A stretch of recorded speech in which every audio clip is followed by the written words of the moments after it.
So hello friends, welcome back to my channel Meenachari creations. ఈరోజు video వచ్చేసి ప్రెగ్నెన్సీలో ఉన్నప్పుడు మెయిన్గా ఈ సీజన్లో మనకి ముంజకాయలు అంటూ ఉంటారు అండ్ వీటిని ఇంగ్లీష్లో ఐస్ యాపిల్ అంటూ ఉంటారనమాట. సో వీటిని తీసుకోవచ్చా లేదా అనేసి ఈ సమ్మర్లో చాలా బాగా దొరుకుతూ ఉంటాయి కాబట్టి రోజు ఒక ఫుడ్ ఐటమ్ గురించి చెప్తా అన్నాను కాబట్టి దాంట్లో భాగంగానే ఈరోజు ఐస్ యాపిల్ గురించి అనమాట. సో ఇవి ప్రెగ్నెన్సీలో తీసుకోవచ్చా లేదా అని చాలామందికి డౌట్ ఉంటుంది.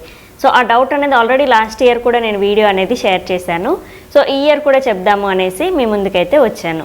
సో ఇంకా లేట్ చేయకుండా వీడియోలోకి అయితే వెళ్దాం మనము. సో ప్రెగ్నెన్సీలో ఉన్నప్పుడు ఈ ముంజకాయలు తీసుకోవడం వల్ల బాగా చలువ చేస్తూ ఉంటుంది అనమాట. సమ్మర్లో మెయిన్గా ఇలాంటివన్నీ కూడా చాలా మంచివి అండ్ సీజన్గా దొరికే ఫ్రూట్స్ని అండ్ ఎలాంటి ఐటమ్స్నైనా సరే ఫుడ్ ఐటమ్స్ని మనం మిస్ చేసుకోకుండా తీసుకుంటూ ఉండాలి. సో ప్రెగ్నెన్సీలో కూడా మీరు హ్యాపీగా ఈ ఐస్ యాపిల్ని తీసుకోవచ్చు.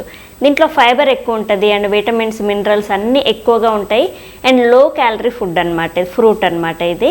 సో ఖచ్చితంగా ఇది నైట్ టైం తీసుకున్నా కానీ నో ప్రాబ్లం. కాకపోతే ఇవి ఏంటంటే కొంచెం ముదిరి ఉంటాయి అన్నమాట. సో ముదురువా లేదంటే మంచిగా అనేది చూసుకోవాలి. సో ఏదైనా సరే అది ఎక్కువ ముదిరితే లేతగా ఉన్నాయైతే మనకి ప్రెగ్నెన్సీలో ఉన్నప్పుడు పర్వాలేదు, స్టమక్ పెయిన్ అనేది రాకుండా ఈజీగా డైజెషన్ అనేది అయిపోతుంది. సో మామూలుగా కూడా ఇది ఈజీగా డైజెషన్ అయిపోతుంది అనమాట.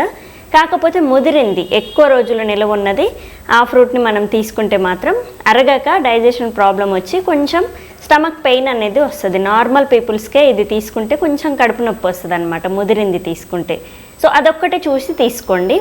ఏ టైంలో తీసుకున్నా కానీ పర్వాలేదు. అది మ్యాంగో అనుకోండి, నైట్ టైం తీసుకోవద్దని చెప్తూ ఉంటాము. కాకపోతే ఇది నైట్ టైం తీసుకున్నా నో ప్రాబ్లం, క్యాలరీస్ ఎక్కువ ఉండవు కాబట్టి ఏ టైంలో తీసుకున్నా ఈజీగా అరిగిపోతుంది. అండ్ దీనికి ఎప్పుడైనా సరే ఏదైనా ఫ్రూట్ని మనం తీసుకున్నప్పుడు ఫ్రూట్ని ఫ్రూట్ లాగే తీసుకోవాలి. సో చాలామంది ఏంటంటే దాన్ని ఉడకబెట్టి బిర్యానీ లాగా కూడా చేస్తున్నారు ఇప్పుడు ఈ టైంలో. కొన్ని వీడియోస్ అనేవి చూస్తున్నాను.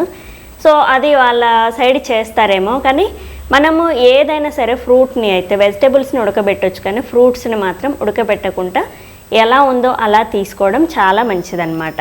సో అందుకే మీరు ఇది ఉడకబెట్టడం ఇలాంటిది కాకుండా న్యాచురల్గా అది ఎలా ఉందో అలా పొట్టు తీసుకొని తినడానికి ట్రై చేయండి.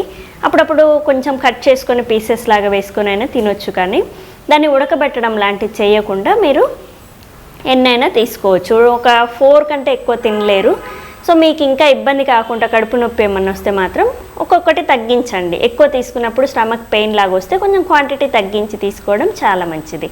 సో వైట్ వాటర్ కూడా తాగొచ్చు ప్రెగ్నెన్సీలో. తాగితే ఏంటంటే మనకి అది ఉమ్మనీరు అనేది పెరుగుతూ ఉంటుంది అండ్ గ్రోత్ బాగుంటుంది బేబీది. దాని తర్వాత చాలామంది వేడి చేస్తుంది అనేసి ఇందులో వచ్చే వైట్ వాటర్ని కూడా తాగుతూ ఉంటారనమాట. అండ్ ఇవి మాత్రం ఈ ఐస్ యాపిల్స్ మాత్రం మీకు ఏమైనా మలబద్ధకం ప్రాబ్లం ఉంటే కూడా క్లియర్ చేస్తూ ఉంటుంది. సో ఇవన్నీ బెనిఫిట్స్ ఉన్నాయి కాబట్టి ఈ ఐస్ యాపిల్ని మీరు హ్యాపీగా తీసుకోవచ్చు ప్రెగ్నెన్సీలో. అండ్ ఆఫ్టర్ డెలివరీ వాళ్ళు కూడా 2-3 అలా తీసుకోవచ్చు. సో చూశారు కదా ఈరోజు వీడియో, ప్రెగ్నెన్సీలో ఉన్నప్పుడు ఈ ఐస్ యాపిల్ని తీసుకోవచ్చా లేదా అనే దాని గురించి టాపిక్. సో రేపటి వీడియోలో ఇంకొక మంచి టాపిక్తో మేము ముందుకు వస్తాను. Thank you. Please subscribe my channel Meenachari creations. Thank you.